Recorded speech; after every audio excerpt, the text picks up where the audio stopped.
I'm Sith King. And I'm Sonic Sons. And we're the Rambling Reviewers. And we're here to review Mighty Morphin Power Rangers, the movie! Which is funny in retrospect. When you say the movie, it implies, the one and only, which it was. But nowadays, not so much. Yeah, actually, there was another Power Rangers movie. Except that one was canon. Called Power Rangers Turbo. Yeah, I haven't actually seen it. Yeah, I haven't either. What's up with that? Okay, so from 1995, we're in a time warp here. We're reviewing something that's pretty old, but whatever. We're Power Rangers fans.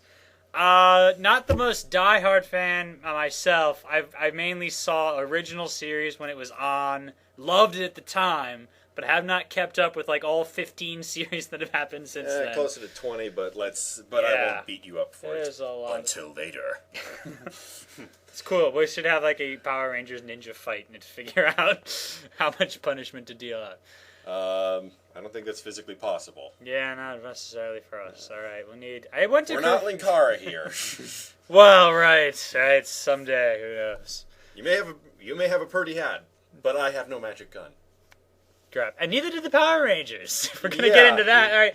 So this movie, let's start with a brief summary. Just I don't know. I kind of like making sure people know we're all on the same. I will make it brief because I presume most people, if you're listening to this, you've seen the movie, because otherwise it wouldn't be interesting to hear the review very much, would it? I don't know. How it should have ended stuff has been pretty entertaining, even if I haven't seen the movie. Well, what I do is I just don't watch until I've seen the movie, which actually that sells tickets. I'm like, oh, How It Should Have Ended did a thing. I should totally see that movie now so I can watch it. I liked their Braveheart one, where he rips off his skin and it turns out he's like a robot that shoots lasers from his eyes. I didn't need to see the movie to enjoy that. Well, all right. That was just cool. So, briefly though, I'm going to time you. Go. Okay. Starts off in the city of Angel Grove, which has once again suffered from a gajillion monster attacks. Actually, they didn't even mention that in this movie. Yeah, that was kind of weird. Yeah. But anyways, so Thing is found underground. Turns out to be the capsule of Ivan Ooze, who was sealed down there 6,000 years ago by Zordon, when apparently he left the tube. Or could leave the tube. Oh, I thought he had... Oh, yeah, previous Power Rangers did it for him. What the hell? He was in the tube back then, too. You were considered a powerful warrior. Why didn't you do shit? I don't know if he was Was he ever a powerful warrior? Or was he he was a powerful warrior. I thought he was just a guy in a tube. No. He comes from a long family of tube dwellers. Anyway, Rita and Zed come out of nowhere and they say, hey, we want to release you so you can destroy the Power Rangers and Zordon. Mm-hmm. And so Zordon does that. And then they... Wait, Zordon does what? Oh, wait, crap. I meant Ooze. Ooze. We were talking Ivan Ooze is found in the ground, and they release him, and he pretty much blows up the command center and doesn't actually kill Zordon, but makes him very old, and it's like, oh, no, he's going to die soon. I could go into the exact mechanisms of how he makes him very old, but the exact mechanism is a flute. That is it. That is the exact mechanism. I joked that he was like an egg of Palpatine. Egg of Palpatine. Because Palpatine lays eggs, apparently. So they get sent to another planet, which doesn't make any... They get sent to another planet to find the ultimate power, which, if you've seen Power Rangers, you know is kind of weird because there's a whole bunch of sources of power that Zordon should know about, like the Zeo Crystal, much closer to Earth. Well, this one is a non-canon movie, actually, so... Yeah, this movie is sadly not in continuity with any of the other Power Rangers series. Yep. That's fine. But anyway, so they go to this planet, they meet a scantily clad warrior woman who drives off Ivan's Tangas. Okay, we've spent 2 minutes so far. Keep going. She gives them the ninja powers, which they only seem to use on this one planet. And then they get sent back, and... Well, the ninja power also gave them new Zords, which they did use on the other planet, didn't they? Okay, yes, they did, but they didn't use ninja... There was no ninja power. It was just the same ninja moves they've always done, but now they are ninjas. Yeah, that was kind of weird. So anyway, they go back to Earth, where Ivan Ooze has brainwashed everyone into somehow digging up two Godzilla-sized monsters, rebuilding them, and then telling them to go kill themselves. Yep. I'm not even kidding about that part. Yep. In one day. Yep. The guy is a taskmaster of the highest caliber. Absolutely. Meanwhile, there are a bunch of kids who do annoying stuff, and we don't care about them. I was okay with the kids. We'll get to that. The Zords come in, and they kick Ivan's monsters' asses, but then Ivan takes possession of one of the remaining monsters. And then they shove him in front of a comet, and he explodes. Okay, 3 minutes, just barely. I prefer to think... I like to think that our audience has a foundation in what they're listening to. Yeah. It always irritates me when people assume that I know what they're talking about. Well, all right. Well, now they know, hopefully. And if you Knowing is half the battle. G.I. Joe. Yeah. This is why we record these things live. It's very important not to have a script. So this, the movie is pure nostalgia for me. I watched it when I was like 8, maybe 7. 5 for me. Something like that. Yeah. It's kind of like Live Free or Die Hard. To get the maximum amount of enjoyment, don't think about it too much, because this movie is silly. It's that so generic 90s kids cool thing. Things are cool, and they are cool, and they don't make sense in the background, but that's okay because they're cool. It's the sort of movie where Lord Zed comes out, and he's not the main villain, but nevertheless, Lord Zed comes out and he says, "I am the sworn enemy of all that is good and decent." You told me I'm not supposed to peek. Look at what you've been All right, recording. just a little bit. For those of you wondering, we're looking at the volume bar thing, and if we go too loud, it sounds like crap, so we have to, watch it. Anyway. Yeah, and we paused this movie just because I had this whole thing about, why would you do that? What is the motivation to say, oh, okay, I'm going to be the enemy of all that is pure and good? How do you define pure and good? Right. I miss villains like Lord Zed, where he was just like, I am the enemy because I'm freaking evil. See, I am a monster, and I'm going to kill you and your family. You notice what Sith King just said there. He says that what Zed did makes no sense, and we miss it. Which, yes. That's how tropes work, is that they may not make sense, but sometimes just there was a certain simplicity to, clearly that guy is the villain. Yeah, sometimes, what if I don't want to have a sympathetic villain? Yeah. What if I see a villain? Let's take Naruto for an example. They had this bad guy called Pain. Mm-hmm. Yeah, nice name. Yeah. Real original Kishi. Yeah. But anyways, so he basically vaporized Konoha and killed everyone.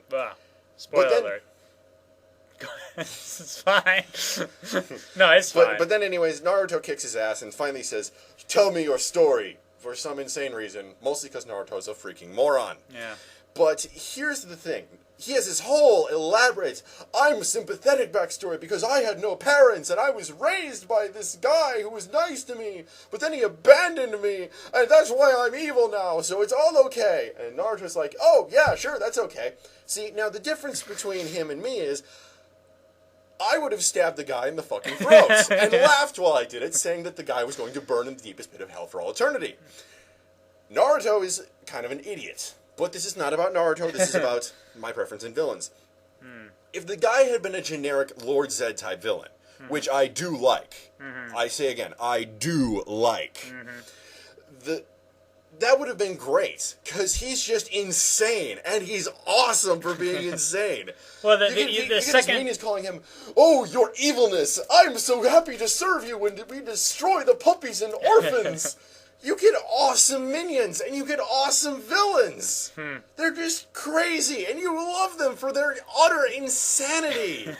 There's almost an uncanny valley with these things. You have to go all the way, but they're just, okay, he's playing crazy, insane, evil type of thing. And the second part of what you're saying for the Naruto example would be not just that the guy would be straight up evil, but that Naruto would stab him in the throat. Because if he was sympathetic to him again somehow, it would be like, what the heck? It makes even less sense. And it's cool. Basically what you're talking about is the matchup. If the guy is pure evil and we just plain old kill him, or he's sympathetic in a way that makes sense, and then maybe we can be sympathetic to him. But, in the Naruto example, he was sympathetic in a way that did not make sense, with our reaction, Yes, precisely. And that's kind of why I abandoned Naruto. Yeah. A lot of the villains were claiming to be, oh, I'm sympathetic, or, oh, I had a shitty childhood. Well, guess what? This is the Naruto universe. Everyone has a shitty childhood. But you know what? Not everyone is a mass-murdering psychopath who eats people. That would actually really neat, though. Because, didn't Naruto have a crappy childhood, too? Yes, Naruto had a horrible childhood. See, I know jack about Naruto. I know what Naruto Abridged taught me, which is honestly not much. But that would be really interesting to be like, the guy's I'm sympathetic, you had a crappy childhood, and Naruto could be like, I had a crappy childhood too. Stab him in the throat! Yes! And then it would be a big yes moment. At the same time, it would be like kind of meaningful. You know, it'd be like, whoa, we're really reflecting on how these two people took different paths, and we stabbed a guy in the throat at the same time. Everyone wins. You get to have your crappy, shitty, I'm sympathetic, and we get to have the obnoxious jackass get stabbed in the throat. We need to have more throat stabbing. It's the only answer of how to fix movies and anime. But we are not supposed to be talking about Power Rangers. We're supposed to be talking... As you know, this is the Naruto review. Okay, sorry. We're talking about Power Rangers. Okay. Problems I had with the movie. All right. Ivan Ooze is awesome. That's a great problem you have there. No. But he doesn't make much sense. Yeah. He's hamtastic. Seriously, you could stick your hand inside the screen, pull out, get a handful of bacon. That's how hamtastic this guy is. But he has these two machines that are like just his plans that are just. So basically he has two Godzilla robot two mechs, two evil Zords. And, underneath the city, no one has noticed that there are two evil things buried under the city. Aren't they supposed to do like scans or surveys to see, there's like an underground river going through this area, or there's like a mineral deposit down here, or there's a fault line running through the area. You'd think that would catch giant freaking robots and a canister. From space. Okay, which I do have to give them credit for something. Yeah. One thing that they did get right. Yes. They did not call the canister a dumpster. Yes. First episode of Power Rangers. It looks like a space dumpster. No, it doesn't. It's a can with a jewel on top. For those of you yelling at the screen saying, hey, you're making fun of Power Rangers, you're not supposed to take it that seriously. Yeah, we know. We're pointing out flaws anyway. Dude, we made fun of Superman. We made fun of... Well, Superman was trying to take itself seriously. I'm just saying, for other things that we know we made fun of Star Fox. We made fun of Star Fox. Yeah, that's something. Look, we mock the left, we mock the right, we mock everyone. Yep. And yes, I did crib a tiny bit of that off of SF Debris. Oh, okay. We mock him too. That's hard to do, but we'll get around to it. Eventually. But, yeah, his plan made no sense. Okay, first I'm going to turn all the parents into zombies. Alright. Okay, why not just have like a monster fly over the city and spray the ooze everywhere? Yeah. Wouldn't that be more efficient than having controlling ooze, yeah. Wouldn't it be more efficient than having kids bring their ooze home to their parents? And hopefully their parents will touch it, yeah. Yeah, here's what should have happened with that plan. Ivan Ooze goes, okay, now the kids will have the parents come here, and there's 3 parents. There's 3 people here. Oh, no. It's amazing that, they got as many parents as they did. I swear we should be writers for Hishi. This is what we're going to launch this review show, keep it up long enough till Hishi notices us how it should have ended, for those who don't know the acronym. And then they can hire us as writers, and it'll be great, and whatever. And then there's the fact that apparently, as said earlier during the movie, a bunch of parents in the city are missing. This is big enough that they got a freaking news report on the news about it. Intermission.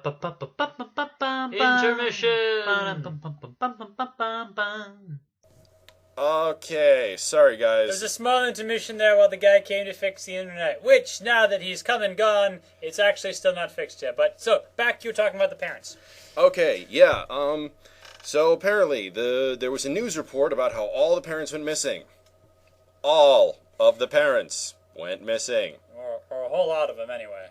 We saw a huge crowd. So how in the name of sanity did Ivan Ooze manage to have hundreds of parents working at a construction site in a public area with no one noticing? Oh, and also get them to move gigantic chunks of giant robot over to the chemical plant. To a chemical plant, which looks to be several miles away. Oh, and let's not forget this little point. Then later in the movie, Ivan Ooze decides to say, okay, you know what? I'm sick of all of you. All of you go to the construction site and jump to your doom. It takes the entire rest of the movie to get them there. Yep. My God, they had to have gotten there faster while carrying chunks of giant robots. Giant robots, good for the body. Not really. What are they made of? Like mushrooms? Did they get a speed boost by touching them? That would be cool. They should. Oh well, at least they got there on time. If someone had thrown a banana peel or a false item box in front of them, they would never have gotten there. I don't know. So no one notices the hordes of parents either in the factory or at the construction yard. There's never been like a military in Power Rangers. No one's ever like, shoot the monster with a tank. Oh right, we have those. I want to actually do a little parody of it. Instead of Zordon, it'd just be like this general guy, and it'd be like, you are the military. Attack them with your tanks. And then there'd be like the music and everything. Down go Tank Rangers! And they just shoot the thing and it would die. Technically, Power Rangers Lightspeed Rescue did something similar to that. Oh. It was where the Rangers were actually government funded through the agency known as Lightspeed Rescue. It was kind of vaguely defined exactly how they were funded and Heroes stuff. Are Us, yeah. Yeah, but they were clearly a government organization working with the governments to, stop monster attacks. Okay, so they were military. So why the hell weren't they there, like, when the previous years? Like when the United Alliance of Evil invaded? Or the Machine Empire invaded? I don't even know. Space Pirate Divatox? Or Rita's dad? Or Rita Repulsa? Or Lord Zed? Parents suck in this movie! Parents suck in the Power Rangers universe in general. Parents don't much exist in the Power Rangers universe in general. These teenagers are like, I don't think we ever see them at home, that I recall. There must have been a time at some point. Yeah, they do. There was like a parent-teacher conference or something. Yeah. But, I don't really care. Yeah. So let's see. Dulcina was our warrior princess thing. hottie. Yeah, I know. She shows up on screen. My first words are, I believe the phrase is stripperific. And we are not complaining. I didn't notice this as a kid. I was just like, oh, there's a girl, she can fight. And now I'm looking like, wait a minute, why is she wearing a bikini? Yeah, if she's a warrior, she should wear armor. Yeah. Jeez, they up-armored the Power Ranger outfits. Yeah, that was cool. They were spandex before. When you are less well-armored than the Power Rangers, you have failed. Check the thing. Failed. Or watch it in the cap. Alright, but yeah, speaking of armor though, when they get their new powers, and they get exactly the old armor back, except with like the animals on the front. Yeah. But like, the Black Ranger still has the tusks from the mammoth on his helmet, Billy, the Blue Ranger still has the Triceratops horn. Yeah. The Saber-Tooth Tiger girl still had the Saber-Tooth Tiger. At least that one you could imagine was a bear, kind of. We had, bears have fangs. Okay, fine. You can imagine that. Then why in the name of sanity did the Red Ranger still have the T-Rex jaws when he was the ape? Why was he even the ape? We were saying this, if someone's going to be the smart one, because apes are the smartest creatures aside from humans, that would be the Blue Ranger. Yeah, dude. Yeah. Make the Blue Ranger the monkey. And the red one could be the wolf. That makes sense. Yes. Know? Especially if he's like the leader of the pack of wolves type of thing. Precisely. There you go. We were talking about Adam was like, oh, I'm disappointed I'm a frog, And she said, the princess lady said, what is a frog but that which the princess kisses to get a handsome prince? Okay, thank you for that. I'm going to get girls. Now, how is that exactly going to help me fight off Rita Repulsa? How is that going to give me laser guns or axes or whips or bombs or something to help me fight the forces of evil? Yeah. Oh, good. Girls can kiss me. Thank you. By the way, the orphanage and the puppy orphanage and, I don't know, something fragile and explodable was just stepped on by Frogzilla.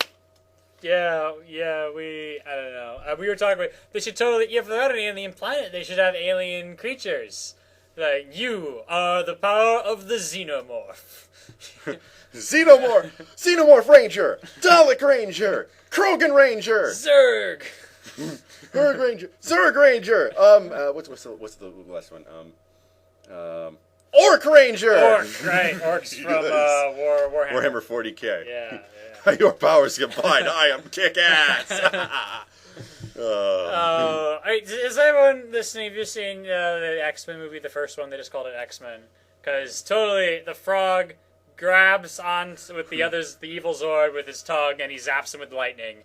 And it was totally like, Do you know what happens when a toad gets hit by lightning? The same thing that happens to everything else. I can vouch for that. He did lean over and he said those exact words to me as we were watching this movie. It's so much better in that context than in its original, which everyone was sort of like, that line sucked. I think I'll tell you something. I don't know. I like you that like line. that line? Okay, for me, if I didn't know what lightning was, it would have been a badass line. But for her, it was like, do you know what happens when Toad gets struck by lightning? And I'm like, yeah, he gets zapped and he dies. And then look, that happens. I was like, yeah, I saw that coming. Someone pointed out somewhere, Toad in that scene in X-Men, talking about X-Men, Toad would have been more useful had he been unconscious. Because he would have fallen off the building and not get struck by lightning. He'd be alive, for one. Yeah. Oh, man. So at least this Toad actually zapped somebody rather than getting zapped. The girls typically did not help much in fights. Time to boogie with the bear. Oh, I've been hit hard. You have a bear! You have a goddamn bear! It is a soulless killing machine! You should eat Ivan Ooze's freaking face because you are a bear! Check the Bear. It's a good thing we can have this monitor to keep watching it. But yeah, she does deliver the killing blow. Which just sounds so funny, though. Like, we have this special button specifically for kneeing people in the crotch. Which, I will admit, now that I've thought about it, that is an effective button to have. For the one enemy that might be vulnerable to that. I'm sorry, but so many of their enemies are not human at all. They might keep their reproductive organs somewhere completely different. Yeah, on Pluto. Okay, I'm ignoring that one. I'm just thinking, because you could actually have, detachable organs or something in an alien. That'd be kind of cool. Yeah. Anyway. Or have the monster be a drone that doesn't have sexual organs and can't feel pain. Well, granted, they don't need all of the monsters in the crotch. That would be really, really odd. It's time to morph and knee this thing in the crotch. Man, guys, we do that every time. Gonad Blaster! Oh, yeah, I'm glad they did not do that. Oh, God. I liked that the kids were involved, even though, they didn't say, okay, well, they're not Power Rangers, they don't have any cool moves or whatever, but as a kid watching it, I was like, whoa, look, it's a kid, he's doing a thing, isn't that cool? He's saving people with a fire hose. I honestly remember it being more impressive than it actually turned out being. What, the fire hose? Or no, the kids saving people. I don't know. I thought it seemed more impressive, but I was 5, so that probably has some effect on my, what's it called? Memory, yeah. You forgot the word memory. I consider that highly ironic.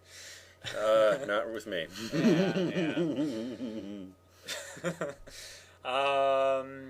So yeah, was there else in this movie? I notice movie work more than I used to. Like, at the beginning, they're in this plane for skydiving, and they open the door, and it's like, wow, it's really windy out there. And I'm sitting there like, hey, this whole thing's on the ground, isn't it? They just have a fan off screen.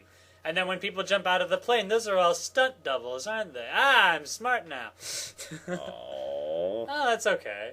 I mean, it doesn't mean that the movie's less enjoyable just because it's silly. On. It's really silly, but it's not less enjoyable. Yeah. I like how they subverted the transformation sequence as a free action thing. Oh yeah. Yeah, like they were like they're cornered by Ivan Ooze's monsters, which I will give the movie credit. They used the movie budget very well. Maybe not in the CGI scenes, but it was 1995, pal. No one had. Well, no, wait. Toy Story was pretty good, but whatever. Okay, well, granted, but the costumes, the set design, that was all really, really good. Especially compared to the regular show. Yes, the Power Rangers looked fantastic. Ivan Ooze's monsters looked fantastic. But the point I was trying to make is, Ivan Ooze's monsters have cornered the Rangers, and they're unmorphed, and they're still fighting as their civilian forms. Okay, guys, it's morphin' time! And they do the Tyrannosaurus, Pterodactyl, Saber-tooth tiger, Triceratops, white tiger, whatever. Yeah. But then... Mastodon, that's it. Yeah. And they're done transforming, and they're ready for battle. Ivan Ooze's monsters just run away. Yeah, they totally hide in each other. Like, that was. I did not notice this before, years ago. But when they're transforming, only 2 of the 5 seem to care. It's like pterodactyl, I actually care, and then it's like Triceratops! Like, whatever, not paying me enough for this. And especially if you look into his eyes. He's like, I don't know, you're not into this. Alright, whatever. He knows exactly how silly what he is doing Yeah, is. yeah. And he's just like, paycheck, paycheck, paycheck, paycheck, paycheck, paycheck. Yeah, it all works out. Yeah, there are other bits of nonsense here and there. I think we've implied a good chunk of it. Was there anything else in particular? I totally thought Ivan Ooze was Christopher Lloyd until we get the credits, and I was like, oh, wait, never mind. I thought that, well, he said that... I said it, and he was like, oh, really? And I was like, yeah. And I was like, to be honest, I've seen Christopher Lloyd only once, and in Star Trek Insurrection. Have you not seen Back to the Future? What was he in that? Doc Brown? Oh, Doc Brown! Wow, that is...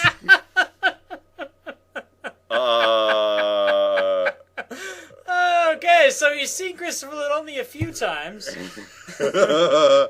Okay. I'm just gonna check, like, the box. Now, that is Christopher Lloyd. I didn't get his name wrong, did I? I'm pretty sure that's Christopher Lloyd. Okay, fine. I'm not up on every filmography ever. That's alright. Yeah, I don't know half as much of, like, Power Rangers lore as you do. That's only because I watched Linkara. Well, yay, but you've watched Linkara, so you know, even if you haven't seen the show. Anyway. So, yeah, silly, action-y, kid stuff, nostalgia, goodness that doesn't make sense. I advise watching it, if only because it's unintentionally hilarious in many scenes. Yeah. Also, Ivan Ooze is hysterical. He is great. Yeah, he's evil and a monster, his attitude, yeah. Wow, he is just a laugh and a half. But keep in mind that it is better to turn your brain off for this one. Yeah. It will make science cry. Oh, yeah, several of the martial arts moves, we were like, that doesn't matter. He's flying through the air with the gravity just stops existing when he does the thing with the... I like when Tommy jumped through the air. I'm like, in midair, with nothing to, like, help him do this. He suddenly starts spinning. Right. He does that twice. He did, like, a vertical spin one time, and then this horizontal kicking spin, which is, I guess, more powerful than regular. Then again, this is Power Rangers, where the moon has a breathable atmosphere. Yeah, yeah, that's how it works. We should totally... because a guy came by doing utility work, well, this happened during the intermission, I said, we should totally have a parody of Power Rangers that are just utility workers. And, like, the power goes out. Go, go, Power Rangers! And they're, like, putting the wires together. Whatever. They'd have, like, a Zord instead of a crane, so the cherry picker thing. Like, okay, just wait. Zzz, zzz. Right, no. Yeah. Because they had that featurette, the bonus material on the DVD, and the final words were, "The power is on." I was like, that's like you just came out of a blackout. And I thought, we should totally do that. Yeah. It's not even the right usage of the phrase. It's, may the power protect you. Yeah, that'd be pretty cool. That's a lot like May the Force be with you, wouldn't it? Which is not a bad thing to copy, I guess. I don't know. The way it's used. Linkara had this great clip of Zordon. The universe is lucky to have you, Rangers, and so am I. May the power protect you always. And that was just, I nearly broke down crying because he used that at the end of the In Space one where Zordon kind of died. Oh, wow, he actually died? There you go. In space. It's what's marks the end of what's known as the Zordon era of Power Rangers. Wow. It covered Mighty Morphin Power Rangers seasons 1 through 3, Power Rangers Turbo, Power Rangers... Oh, wait, no, Zeo, then Turbo, then In Space, where he died. Wow. There you go. They actually got a little more serious later on. Yeah, well, he technically died in this movie, too, and then they just resurrected him. Yeah. And they killed him by breaking the energy tube in space, so his energy tube was broken here. He just took longer to die. Yeah. Slow dying. All right, anyway, but, yeah, fun, dumb movie kind of thing. I advise watching it. It's just silly. We're the Random Reviewers. I'm Sith King. And I'm Sonic Sons. And we're signing off.